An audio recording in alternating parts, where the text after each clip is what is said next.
Andrew Reeby here again with another new episode of What's New in the S2M Center 2012 Release 1. This time, I want to take you through the enhancements and new features of the tool catalog. The first new enhancement I want to talk about is the fact that you can now set the feed rates to your tools in decimal format. You can see it, kind of right here, so let me scoot this up a little. Now that we can see it a bit better, you should be able to see that instead of my 1/4 feed rate showing at 800, in this case inches per minute, it shows up as 800.000 and so on. This gives you more precise control over your tool's movement rate. Next, I want to talk about some changes to the tool sets. Let's start this off by creating a whole new tool set.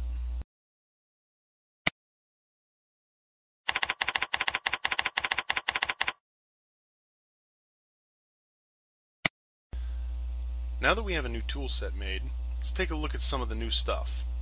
First, you should notice the tool selection logic here. You see it? Yep, that's right.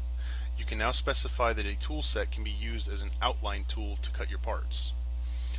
Now to use this, the tool set must have at least one tool in it that has its depth reference set to bottom of material or operation depth plus depth. Yes, I know operation plus depth is a new one, and we will be getting to that momentarily. Now let's take a look at the tool setup. Now this tool set has no tools in it for me to show you the new stuff, so let's go ahead and add one. Here you see a new operation type available to you, Finish. Let's go ahead and talk about that real quick. Now what this operation type does is allow you to create a finish pass that will sharpen up the corners of your other operations.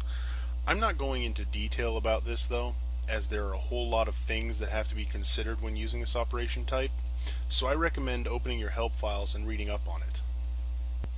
And finally, I want to talk to you about the operation plus depth reference. This allows you to specify that the tool in this tool set will get its depth from the actual operation that is defined. Any additional depth that you set will be added or subtracted from this tool's path when outputting NC code. Thank you for taking the time to watch this demonstration. If you would like more information on the S2M Center, please visit the S2M Center's website at www.screen2machine.com. For those of you viewing this video from eSupport, you can click on the hyperlink in this video to go there now.